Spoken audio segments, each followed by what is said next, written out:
the Lord needs it and will send it back here shortly. They went and found a colt outside in the street, tied at a doorway.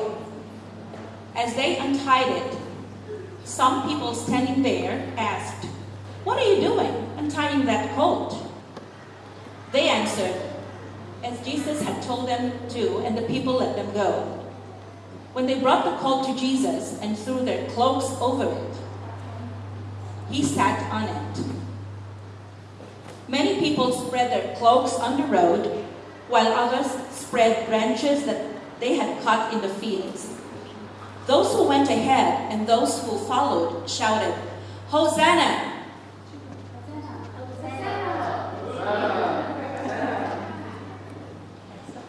Blessed is he who comes in the name of the Lord."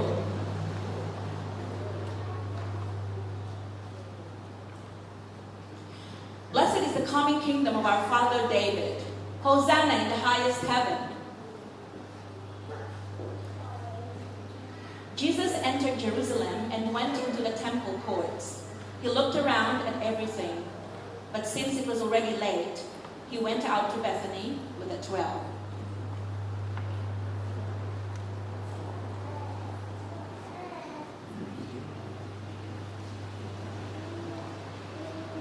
It's a well-known story, isn't it, about how Jesus entered Jerusalem on that very fateful day. We've been thinking about Jesus being a king. Yeah. And my crown is all the damage, but there we are. Jesus is a king. What does it mean for Jesus to be a king? Well, over this last few weeks, we've been thinking about Jesus' authority to be able to teach. And we've seen a marvellous teaching that Jesus has and has given to us as his people. We've also seen Jesus' authority to heal and to cast out evil spirits. And we've seen Jesus' authority to guide and direct his people and to call people to follow him. See, Jesus is a person with authority. He is a king. He was the Messiah. And when Jesus came into Jerusalem on that fateful day, just lost my notes here, but I'll just find them. Here we go. The people recognised that Jesus was the Messiah. He was the one who'd been promised long ago to come and rescue the people. The Messiah was one who was seen in the Old Testament to be a son of David, someone who'd come as a king like David. So Jesus was coming and he was entering into Jerusalem. And the people recognised, because in the Old Testament it said, when the Messiah comes, he'll enter into Jerusalem riding on a donkey. So they recognised that Jesus was the Messiah and they called out, "Hosanna, praise the King, praise the King." Jesus was coming into Jerusalem riding on a donkey.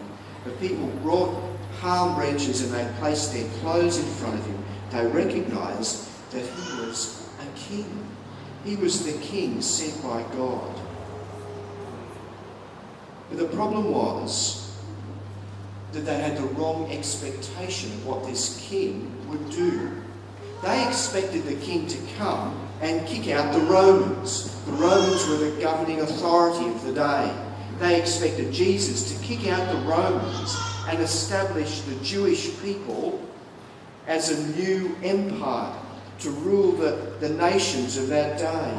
They wanted Jesus to be a king like David, to rule over the enemies, to reject the enemies and enable the children of Israel, the Israelites, to be the new world power, to be the new empire of the day. See, the people got it partly right. Jesus was a king. He was the Messiah. But they also got it wrong, because this King Jesus wasn't going to come and just defeat the Romans. But Jesus recognised that behind the Romans stood an even greater enemy. That enemy was Satan. He was the prince of the world, and he ruled through sin and death. So Jesus came to overthrow this greater enemy, Satan, and defeat him. But he defeated him in a way that people didn't expect. He defeated the enemy through his own death on the cross. He dealt with sin and death through his own death on the cross. And through that, he defeated Satan and sin and enabled a whole new victory to come into place. That victory was revealed in 3 days later when Jesus rose from death. And now he is in heaven with his Father, and one day he'll return again to take us to be with him. Jesus is the King. Jesus is the Messiah. But do you know what happened? And we will celebrate it just at the end of this week in Good Friday. Is that the people who came and called out, Hosanna, Hosanna, Jesus is King. Within a week's time, they were calling out for Jesus' death, calling out to crucify him, crucify him. The people who celebrated Jesus to be King in a week's time called out for his death on the cross. You know why that was? Because he wasn't a king like they expected. They wanted someone as a king who would make them supreme over their enemies, that they would meet their needs, that they would come and fulfill all their hopes and desires. But Jesus says, no, I'm not that sort of king. And when they realised that Jesus wasn't that sort of king, they rejected him and crucified him. In a moment, we're going to go through a beautiful little time of reflection where we're going to recognise that we are just like those people at the time of Jesus, that we reject Jesus as King. We want to be the boss of our own lives. We want to do things our way. We want to have God come and meet our needs. And often when God doesn't meet our needs, what do? We reject him. We push him away.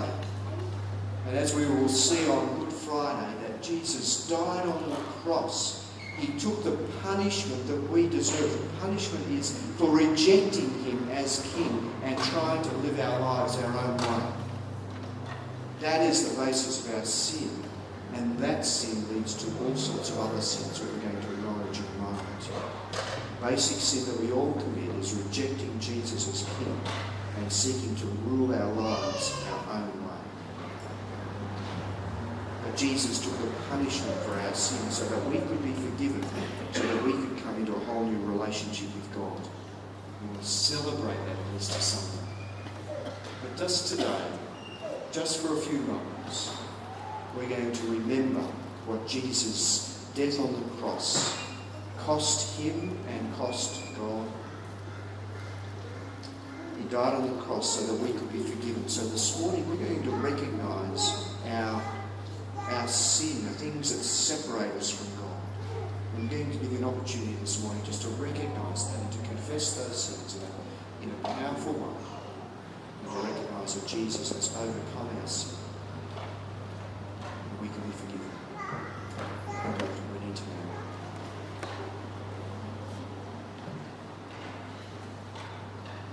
We're going to sing a beautiful song, Oh, the Mercies of God, before we do that.